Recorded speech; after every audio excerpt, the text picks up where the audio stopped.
Imaginez une fête de Noël, mais version non capitaliste, et où le but, ça serait de faire un cadeau à l'autre mieux que celui qu'il nous a fait, mais où en plus ça pourrait avoir des conséquences si jamais on se foire. Figurez-vous que l'être humain étant tellement surprenant, ça existe. Oui, en Amérique du Nord, il y a une cérémonie comme ça, où on se casse le bide, on s'offre plein de cadeaux, mais tout ça en mode compète, et ça s'appelle le potlatch. Par contre, c'est pas un mot natif américain, c'est du chinook, qui est un sabir, c'est-à-dire une langue qui a été créée pour les échanges commerciaux entre les natifs américains et les colons. Et en gros, ça veut dire donner ou cadeau. C'est une cérémonie qui a lieu pour les moments importants de la vie, comme les mariages et les funérailles, les changements de nom liés au changement de statut, etc. Et donc le but, vous l'aurez compris, c'est de distribuer un max de cadeaux et de bouffe à ses invités. Et plus ça va être prestigieux, plus ça va être grandiose, et plus ça va nous assurer une grande influence et une bonne position sociale dans notre groupe. Celui qui reçoit, il rentre dans une compétition symbolique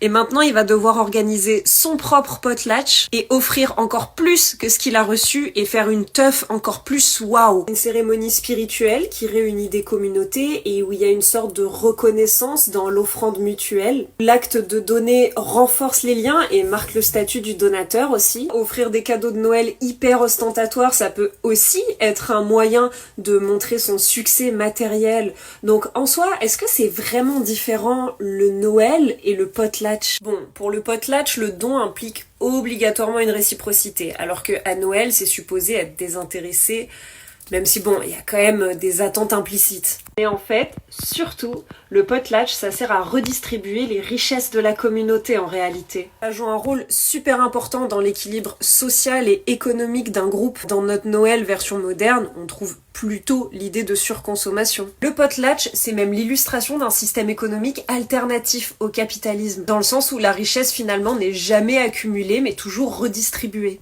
Et pour pas mal de fondateurs de l'anthropologie économique, comme notre cher Franz Boas, le potlatch, c'est même une preuve que les sociétés humaines peuvent fonctionner selon des logiques non capitalistes, basées sur l'échange et la redistribution. C'est une pratique qui pouvait avoir des aspects ultra spectaculaires, qui a été interdit par le gouvernement canadien en 1884, mais ça n'a pas empêché la tradition de continuer d'exister. Noël comme le potlatch, c'est deux traditions qui sont basées sur le don, sur la communauté, et dans des contextes culturels, historiques et économiques qui sont totalement différents. Mais le potlatch, ça va bien au-delà d'une simple célébration. C'est clairement un mécanisme économique et de pouvoir. Puis aujourd'hui, en plus, c'est devenu un symbole de résistance culturelle face à la colonisation.